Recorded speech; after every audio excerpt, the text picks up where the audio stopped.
Selamat pagi, apa kabar pemirsa TVR Parlemen dimanapun Anda berada. Berjumpa lagi dalam program TVR 09 bersama saya Alfat Rizky dan tentunya dengan rekan saya. Saya Elisa Purba dan pemirsa dalam 30 menit ke depan kami akan sajikan kepada Anda sejumlah berita nasional.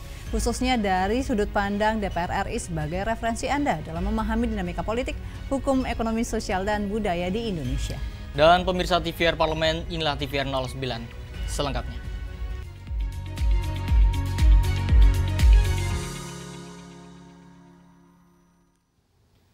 Pemirsa, anggota Komisi 12 DPR RI Edi Suparno menegaskan rancangan Undang-Undang EBT sejalan dengan prinsip energi keberlanjutan.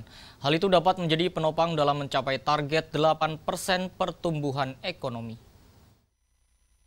Komisi 12 DPR RI mendorong percepatan pengesahan rancangan Undang-Undang Energi Baru dan Terbarukan atau EBT sebagai landasan hukum transisi energi di Indonesia. Hadir secara daring di forum legislasi, anggota Komisi 12 DPR RI Edi Suparno menegaskan rancangan Undang-Undang EBT sejalan dengan prinsip energi keberlanjutan. Hal itu dapat menjadi penopang dalam mencapai target 8% pertumbuhan ekonomi. Selain menjadi landasan hukum, RUU EBT juga menyediakan peta jalan definitif dalam mengembangkan potensi energi baru dan terbarukan di seluruh Indonesia. Saat ini undang-undang tersebut dalam bentuk rancangan telah dibahas di Komisi 12 DPR RI dan dalam waktu dekat mudah-mudahan akan segera kita sahkan agar kita memiliki tidak hanya sekedar payung hukumnya saja, tetapi kita juga memiliki peta jalan yang definitif untuk mengembangkan semua potensi energi terbarukan yang ada di seluruh Indonesia yang jumlahnya sangat besar, dan kalau kita melakukan itu dan mampu untuk eksplorasi seluruh kebutuhan energi terbarukan kita tidak perlu impor energi lagi. Kami mendorong agar bisa segera kita sahkan rancangan Undang-Undang Energi Baru Energi Terbarukan agar ini menjadi tonggak baru dalam sejarah Indonesia bahwa kita nanti akan membangun perekonomian ke depan secara berkelanjutan.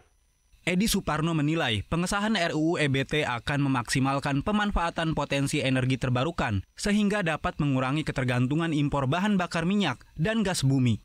Selain itu juga mendukung pembangunan ekonomi berbasis energi bersih sesuai target net zero emission di tahun 2060. Ferdian dan Yoga, TVR Parlemen melaporkan. Anggota Badan Legislasi DPR RI Sturman Panjaitan menilai RUU tentang komoditas strategis dapat memberikan perlindungan terhadap berbagai hasil perkebunan dan pangan nasional. Tujuannya untuk menopang perekonomian daerah sekaligus mengurangi ketergantungan pada impor pangan. Badan Legislasi DPR RI menggelar pleno dengan mendengarkan paparan dari Badan Keahlian DPR RI terkait 3 rancangan undang-undang, yakni RUU Komoditas Strategis, RUU Pertekstilan, serta perubahan atas Undang-Undang Nomor 11 Tahun 2026 tentang Pemerintahan Aceh. Anggota Balik DPR RI Sturman Panjaitan menilai RUU tentang komoditas strategis dapat memberikan perlindungan terhadap berbagai hasil perkebunan dan pangan nasional. Tujuannya untuk menopang perekonomian daerah sekaligus mengurangi ketergantungan pada impor pangan. Sama halnya dengan RUU tentang pertekstilan yang disusun untuk memperkuat daya saing produk dalam negeri. Industri tekstil Indonesia harus berdaulat di pasar nasional. Kita lihat bagaimana undang-undang ini bisa dijalankan agar pertekstilan Indonesia tidak menjadi tamu di rumahnya sendiri. Kita harus bisa mampu menjadikan tekstil ini asli buatan Indonesia dan bahkan bila memungkinkan kita ekspor ke luar negeri. Komoditas strategis itu bukan hanya perkebunan, ada energi, ada macam-macam. Nah, tapi yang kita bahas sekarang masih dalam konteks perkebunan. Mengapa? Karena Indonesia negara agraria itu dulunya negara yang dengan agraria dan pertanian tingkatkan. Kita nggak boleh lagi tergantung pangan kepada negara lain. Sehingga perlu kita lakukan hal tersebut agar terlindungi komoditas strategis ini. Dalam rapat ini, Badan Legislasi juga membahas usulan revisi Undang-Undang Pemerintahan Aceh yang sudah berlaku hampir 2 dekade atau sejak tahun 2006. Revisi diharapkan dapat memberikan ruang penguatan tata kelola pemerintahan serta meningkatkan pendapatan asli daerah Aceh. Julian, TVR Parlemen melaporkan. Pemirsa, lemahnya penegakan hukum terhadap penyimpangan yang merugikan konsumen dan hak paten masih menjadi persoalan utama. Dan informasi selengkapnya kami hadirkan usai jeda, tetaplah di TVR 09.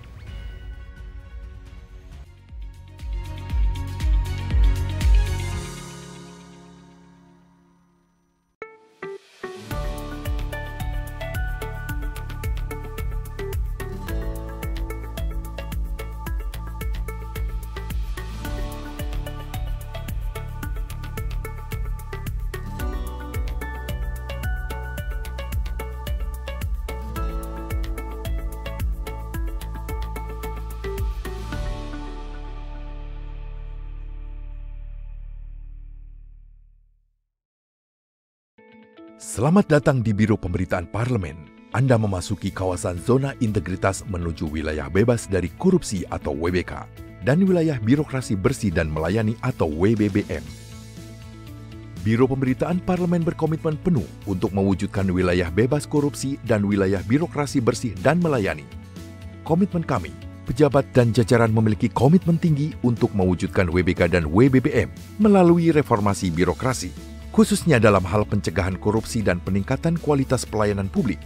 Kedua, bebas dari korupsi dengan terwujudnya wilayah bebas korupsi atau WBK, yang artinya bebas dari KKN, gratifikasi dan dari segala bentuk pungutan liar atau pungli.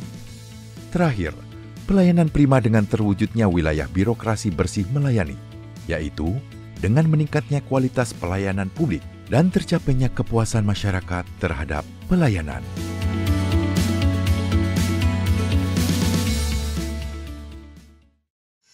Kehadiran mereka tidak hanya mewakili suara perempuan, tetapi juga membawa perspektif yang beragam serta pengalaman hidup yang unik ke dalam proses pembuatan kebijakan.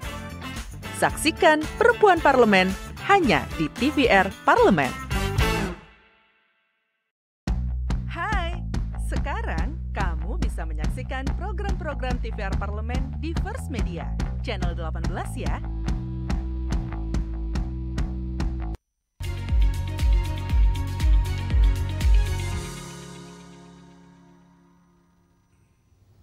Anda kembali menyaksikan TVR 09. Pemirsa, anggota Komisi 6 DPR RI Hilmi menekankan pentingnya adaptasi dalam perkembangan teknologi di era digital yang mengubah perilaku konsumen dan dinamika pasar.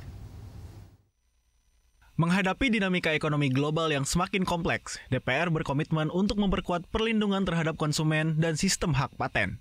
Hal itu merupakan langkah strategis dalam membangun ekosistem produk inovatif yang berdaya saing. Anggota Komisi 6 DPR RI Hilmi menekankan pentingnya adaptasi dalam perkembangan teknologi di era digital yang mengubah perilaku konsumen dan dinamika pasar. Lemahnya penegakan hukum terhadap penyimpangan yang merugikan konsumen dan hak paten masih menjadi persoalan utama. Memberi penguatan kepada BPKN untuk meneliti barang-barang itu sebelum beredar ke konsumen. Karena selama ini konsumen itu selalu dirugikan. Dengan undang-undang yang baru ini kita akan menguatkan tuntutan konsumen kepada produsen atau pedagang yang memperdagangkan barang-barang itu harus sesuai dengan spesifikasi yang tidak merugikan konsumen. Sementara itu, penemu alat Smart Endoscopy THT berbasis AI, Profesor Hamsu Kadrian mengatakan, perlu adanya sinergi antara regulasi perlindungan konsumen dan hak paten. Setiap produk inovatif harus dilindungi secara hukum, serta dapat dipertanggungjawabkan pemanfaatannya untuk konsumen. Karena sampai saat ini ternyata paten di Indonesia itu terbilang kecil, karena hanya 1% dari seluruh dosen yang ada di Indonesia.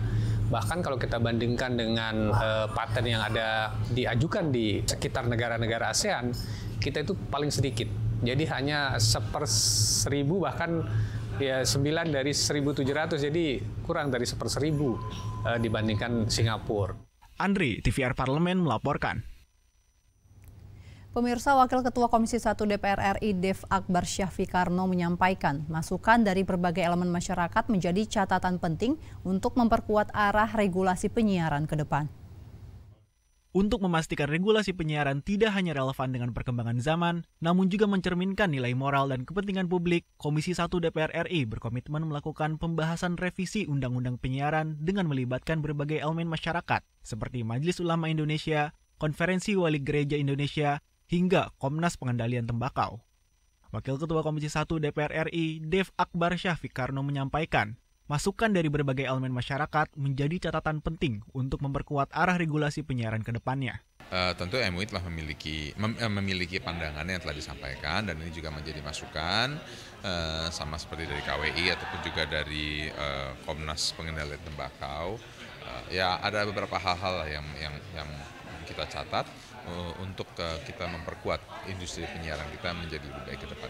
Ya tentu kita mendengar masukannya agar kita selaku wakil rakyat dapat bekerja dengan hati yang tulus dan juga dapat bimbingan yang benar nanti kita sesuaikan dengan perkembangan zaman, karena kan memang kan arahnya kan untuk bagaimana kita bisa lebih terbebas dari pengguna tembakau. Dev menambahkan, melalui pembahasan dengan melibatkan seluruh elemen masyarakat nantinya, RUU Penyiaran dapat mencerminkan kepentingan bersama. Media diharapkan tidak hanya memberikan informasi dan hiburan, tetapi juga berkontribusi pada pendidikan, menjaga keadilan, dan menghargai privasi serta kebebasan berekspresi secara bertanggung jawab.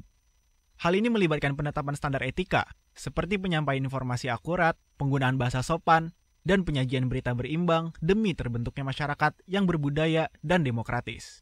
Tegar Aziz, TVR Parlemen melaporkan. Anggota Komisi 4 DPR RI Firman Subagio menegaskan pentingnya memperlancar distribusi pangan yang selama ini kerap terkendala regulasi. Menurutnya, setiap regulasi yang menghambat distribusi harus segera direvisi agar pasar bisa terlayani dengan baik dan harga pangan tetap terjaga. Anggota Komisi 4 DPR RI Firman Subagio menegaskan, Badan Pangan Nasional harus memaksimalkan peran dan strategi konkret dalam menjamin ketersediaan dan stabilitas harga pangan nasional. Dalam rapat pembahasan RKA KL tahun 2026, Firman menyoroti usulan tambahan anggaran sebesar 22 triliun rupiah yang diajukan Bappenas. Ia menekankan, anggaran sebesar itu perlu dianalisa secara mendalam dan dipastikan benar-benar untuk menjawab masalah utama pangan, yaitu menurunkan harga dan memenuhi kebutuhan pangan masyarakat. Peningkatan akses pasar, nah ini menjadi penting. Kenapa hari atau akhir-akhir ini beras itu langka? Karena mekanisme distribusi yang terkendala atau terhambat dengan adanya regulasi. Maka itu saya katakan, kalau ada regulasi yang menghambat, maka regulasi harus cepatnya dirubah. Jangan sampai ini menghambat terhadap distribusi, karena Bulog ini tugasnya adalah hanya melaksanakan tugas berdasarkan instruksi pemerintah ya dalam hal ini Bappenas. Nah, juga mengenai peran daripada pelaku usaha tani. Pelaku usaha tani itu bisa pengusaha, bisa petani itu sendiri harus mendapatkan kesempatan untuk berinovasi dalam rangka untuk meningkatkan produksi, dalam rangka untuk memperbaiki kualitas daripada pangan itu sendiri.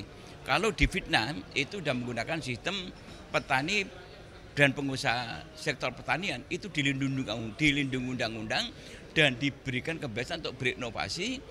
Firman menambahkan, strategi pengendalian pangan tidak hanya berfokus pada komoditas beras. Pemerintah harus mendorong substitusi pangan seperti sagu, jagung, dan singkong, termasuk mengimplementasikan hasil riset perguruan tinggi yang menghasilkan produk pangan alternatif dari rumput laut. Fajar Ilhami dan Fitian, TVR Parlemen melaporkan. Pemirsa, pekerja rumah tangga merupakan bagian penting dalam kehidupan masyarakat yang hadir untuk menjaga rumah, mendidik, merawat, bahkan menopang aktivitas keluarga agar dapat berjalan dengan baik. Di balik perannya yang begitu besar, tidak sedikit pekerja rumah tangga yang masih menghadapi berbagai persoalan, mulai dari minimnya kepastian hukum, perlindungan sosial, hingga hak-hak dasar yang sering terabaikan. Pemirsa, informasi selengkapnya tetaplah di TVR 09.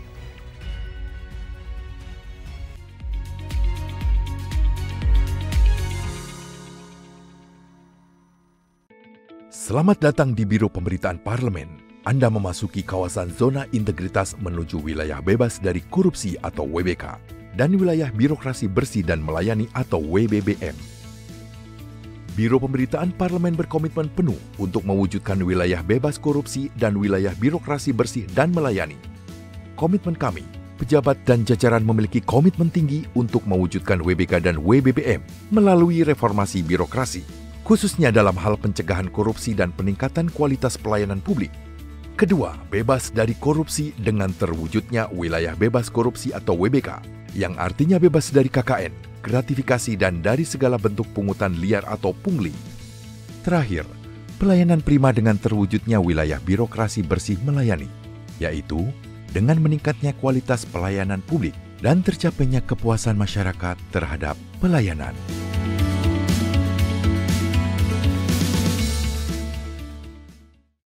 Sekarang Anda semua sedang menyaksikan program Di Balik Kursi. Selamat menyaksikan. Dan saya alhamdulillah sudah 4 periode berada di Dewan Perwakilan Rakyat Republik Indonesia. Telah melewati pemilu dan suara individunya terbanyak. Jadi suara individu terbanyak. Dan perlu dicatat ya, suara yang diperoleh oleh istri saya, Dr. Ratnawati, melampaui suara perolehan saya. Jadi ya bakatnya adalah gitu ya.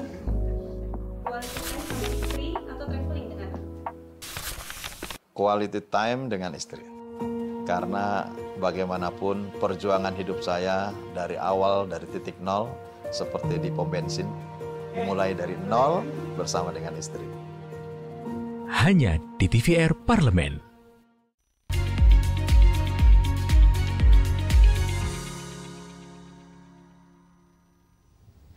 Pemirsa, kembali di TVR 09. Pemirsa, DPR RI menyadari sudah saatnya negara hadir memberi payung hukum yang adil dan juga manusiawi bagi para pekerja rumah tangga. Melalui perjuangan di Parlemen, DPR RI berkomitmen menghadirkan payung hukum yang memberi kepastian, rasa aman, dan penghargaan atas martabat mereka. Mari kita simak bersama liputan mendalam yang telah dikemas oleh tim redaksi TVR Parlemen dalam segmen editorial Parlemen berikut ini.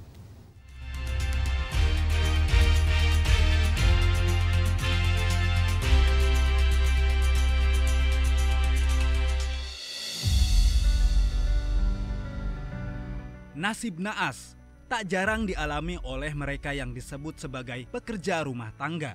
Sebutan untuk orang yang menggantungkan nasibnya pada urusan rumah tangga masyarakat Indonesia. Pekerja rumah tangga kerap kali diperlakukan tidak manusiawi, mendapat upah tak layak, mengalami tindak kekerasan, dan minimnya perlindungan hukum dan hak asasi manusia. Anggota Badan Legislasi DPR RI, Sely Andriani menyampaikan, rancangan Undang-Undang Pekerja Rumah Tangga yang diniatkan untuk melindungi nasib para pekerja rumah tangga telah lama diusulkan sejak periode sebelumnya, bahkan masuk dalam prolegnas prioritas. Sely menyebut, Pasal 15 dan Pasal 16 dalam RUU PPRT mengatur hak pekerja rumah tangga atas jaminan kesehatan dan jaminan ketenaga kerjaan. Sely juga mendorong agar keluarga pekerja rumah tangga memperoleh akses bantuan sosial yang menjadi kewenangan Kementerian Sosial, seperti program Keluarga Harapan dan bantuan pangan non-tunai.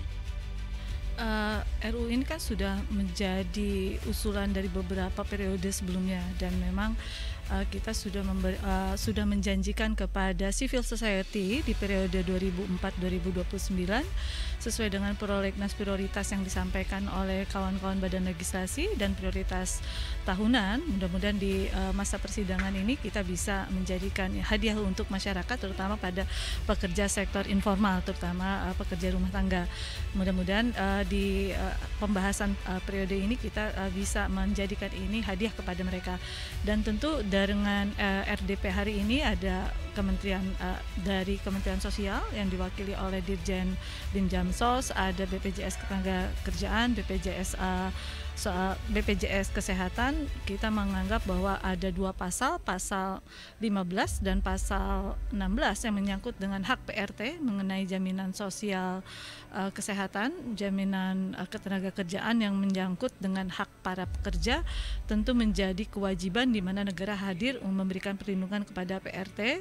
Dan tentu di luar itu semua, kami juga menganggap bahwa PRT juga berhak mendapatkan jaminan-jaminan sosial lainnya, terutama untuk keluarga-keluarga PRT yang memang hari ini banyak belum mendapatkan bantuan dari pemerintah, terutama yang menjadi kewenangan Kementerian Sosial, seperti halnya bantuan PKH, bantuan BPNT atau atensi yang mungkin mulai dikolaborasikan setelah adanya Undang-Undang PRT nanti disahkan menjadi undang-undang. Sementara itu, Wakil Ketua Badan Legislasi DPR RI, Ahmad Doli Kurnia Tanjung, mengatakan terkait dengan ikatan kerja yang selama ini dikhawatirkan membebani pihak pemberi kerja, RUU PPRT memberikan titik tengah atas pertentangan yang terjadi di antara kedua belah pihak. Menurutnya, hubungan kerja tidak sama dengan hubungan industrial, sehingga kesepakatan dan perjanjian kerja dapat dipilih sebagai landasan ikatan hubungan kerja antara pemberi kerja dan pekerja rumah tangga. Sebetulnya kita mau meluruskan bahwa antara pemberi kerja dengan pekerja rumah tangga ini bukan hubungan industrial gitu. Karena kan negara kita ini sebenarnya negara yang secara kultural penuh dengan rasa kekeluargaan. Jadi banyak sebetulnya kan para pekerja rumah tangga itu dianggap oleh si pemberi kerja atau keluarga pemberi kerja itu kan sudah menjadi bagian keluarga yang tidak perlu ada semacam ya kontrak dan segala macam. Makanya penyelesaiannya adalah jadi ikatan kerja itu bisa dipilih antara kesepakatan dengan kontrak kerja. Jadi kalau mau kesepakatan silahkan, kalau mau kontrak kerja juga silahkan gitu. Nah itu menjadi satu titik temu. Pada 2025 ini, rancangan Undang-Undang Perlindungan Pekerja Rumah Tangga memasuki usianya yang ke-21 tahun. Saat ini, RUU PPRT tengah dibahas oleh Balik DPR RI dengan mendengarkan banyak masukan dari masyarakat. Balik DPR RI berkomitmen agar RUU PPRT dapat segera disahkan untuk menjadi payung hukum yang komprehensif memberikan perlindungan para pekerja rumah tangga.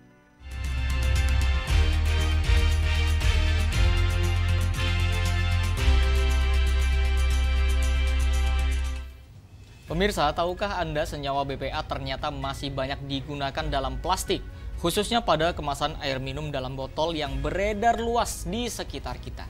Benar sekali Alfat, BPA atau bisphenol A ini bisa berpindah dari kemasan ke makanan atau ke minuman yang kita konsumsi. Dan kalau terpapar dalam jangka panjang, bisa menimbulkan gangguan kesehatan mulai dari hormon yang terganggu hingga risiko penyakit serius. Lalu apa sebenarnya bahaya tersembunyi dari BPA ini? Dan yang lebih penting nih, bagaimana cara kita melindungi dari BPA ini, Elisa? Informasi selengkapnya, pemirsa tetaplah bersama kami di TVR 09.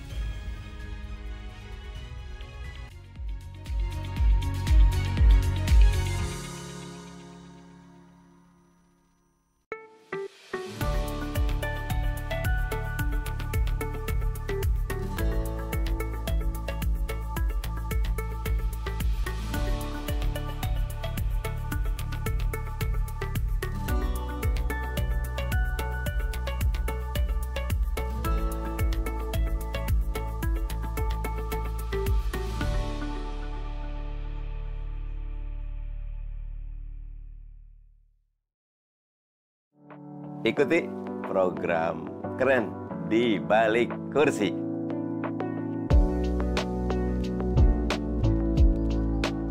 Pak Prabowo mengatakan 100 a friend is not enough, one enemy is too much. Ya amat kamu. Ini jimat saya ini.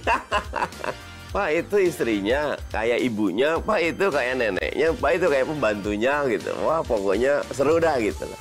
Terus saya bikin lain.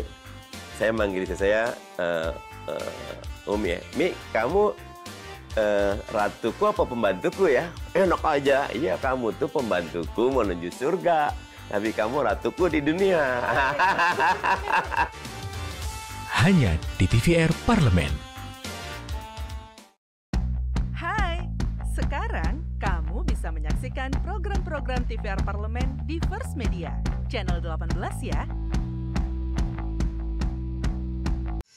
Kehadiran mereka tidak hanya mewakili suara perempuan, tetapi juga membawa perspektif yang beragam, serta pengalaman hidup yang unik ke dalam proses pembuatan kebijakan. Saksikan Perempuan Parlemen hanya di TVR Parlemen.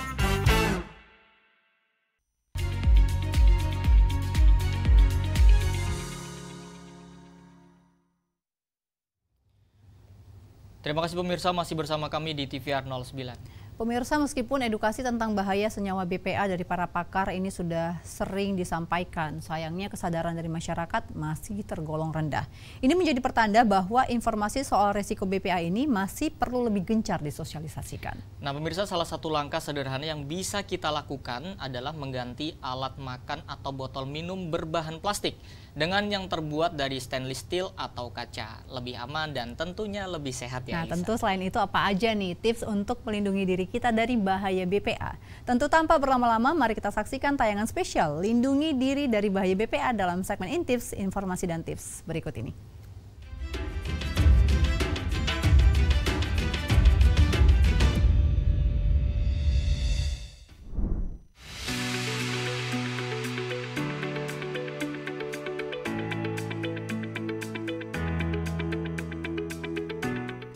kemasan plastik sudah menjadi bagian dari hidup kita.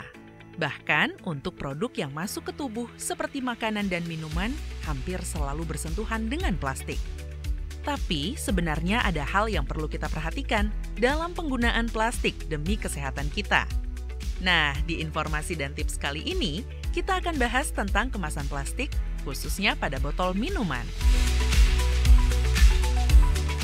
Pemirsa mungkin sudah sering mendengar istilah BPA yang terdapat pada botol plastik. BPA atau bisphenol A adalah sebuah senyawa kimia yang dipakai untuk mengeraskan plastik, termasuk botol minuman yang dapat dipakai ulang. Konsumsi minuman yang terkontaminasi BPA bisa berbahaya bagi tubuh kita. Dapat mempengaruhi kesuburan, resiko penyakit kronis, kanker, dan melemahkan fungsi otak. Tentu kita tak ingin tubuh kita terkontaminasi BPA kan? Ini beberapa tips dalam memilih botol minuman plastik agar terhindar dari bahaya BPA. Pemirsa dapat memilih botol plastik yang bebas BPA dengan melihat tanda di bagian bawah botol.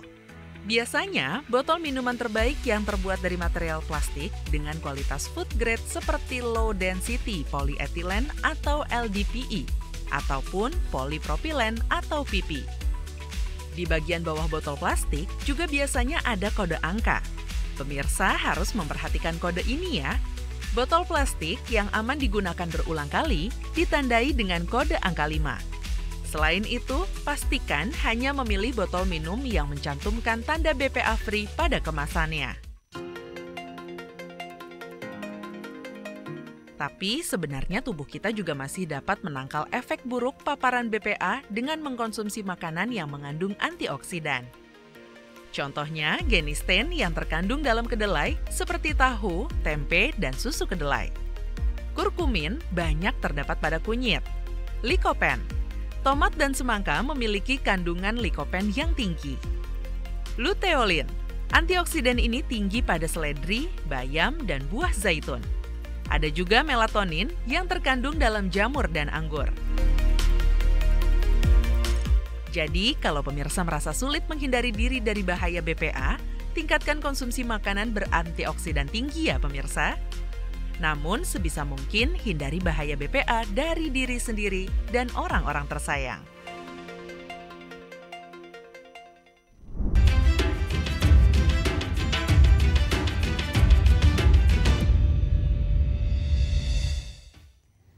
Itu dia informasinya untuk Anda pemirsa, dan di penghujung acara kami hadirkan kepada Anda sejumlah agenda DPR RI pada hari ini Rabu 10 September 2025. Pada pukul 10 waktu Indonesia Barat ada Komisi 11 DPR RI rapat kerja dengan Menteri Keuangan dalam agenda yaitu pengantar rencana kerja dan anggaran tahun 2026 Kementerian Keuangan.